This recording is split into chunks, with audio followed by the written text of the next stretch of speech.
دوستانو تاسو دا ویډیو وګورئ له هغې وروسته تاسو ته درې خبرې لرم د دې ویډیو په هکله. زه تاسو سره ډېره ډېره مینه لرم، ډېره مینه درسره مبارک. الله دې راته تر تله ژوندی لري. شکر. یوه خبره مې درته کوله، مینه درسره لرم،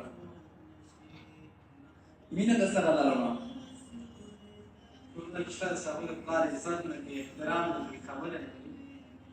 د پلار شتون باندې باید وویاړي. پلار چې څه وایي ماشاءالله. څنګه یاست؟ د الله رحمت تاسو یاستئ، جوړ طبیعت وکړه. الله رحمت تاسو خیر خیر. یوه پوښتنه لرم له تاسو نه. اوکې هغه په دې ډول ده چې آیا د خپل پلار سره مینه لرئ؟ ولې نه؟ پلار خو غټ نعمت ده. پلار چې نه وي بس اولاد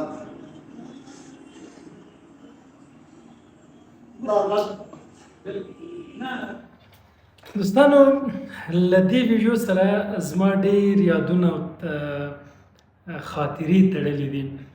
د نن څخه څه کم تقریبا 3 کاله مخکې دا ویډیو ریکارډ شوې ده. زه چې کله اول ځل د افغان انسټیټیوټ څخه مخکې د قمر انسټیټیوټ په نوم د دې لپاره د دغه ویډیوګانو لپاره انتخاب شوم، زما اول ځل و چې زه ریکارډ ته راووتم.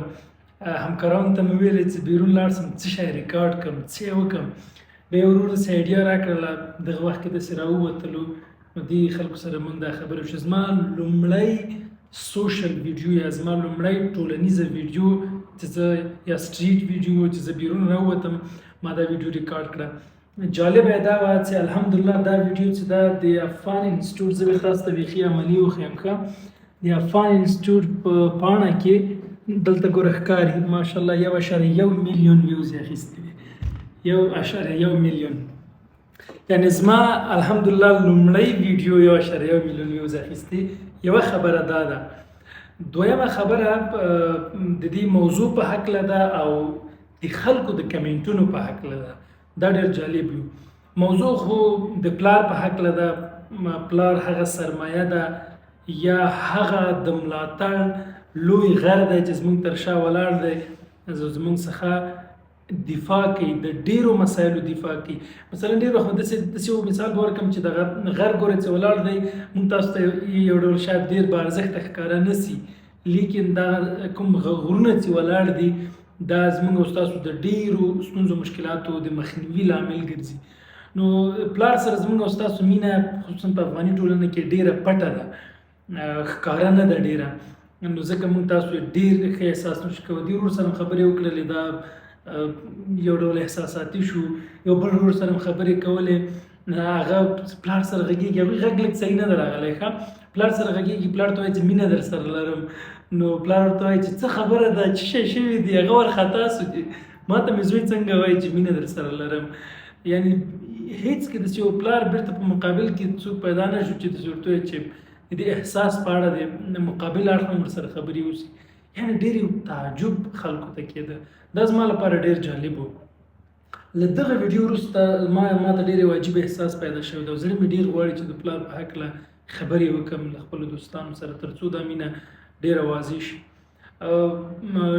زما تقریبا 8 کاله شاوخوا کېږي پلار مې وفات دی. زه چې تازه په ځوانۍ راغلم زما پلار وفات شو. څومره هیلې او امیدونه چې زما لپاره درلودل، نو دا داسې یو څه دی چې بیا یو ارمان پاتې کېږي که چېرته موږ تاسو دا مسایل روښانه او ښکاره نه کړو. درېیمه مسله د کمنټونو په هکله باندې ده. ډېر یو عجیب کمنټونه شوي وو د دې خلکو لخوا. ډېری خلکو داسې کمنټونه وو چې د هغوی والدین وفات وو، د افسوس کمنټونه یې کړي وو، د خفګان کمنټونه یې کړي وو چې کاشکې پلار مې ژوندی وای او ما ورته ویلي وای چې مینه در سره لرم. کاشکې زما پلار ژوندی وای چې ما په غېږ کې نیولی وای ورته مې ویلي وای چې پلارجانه مینه در سره لرم.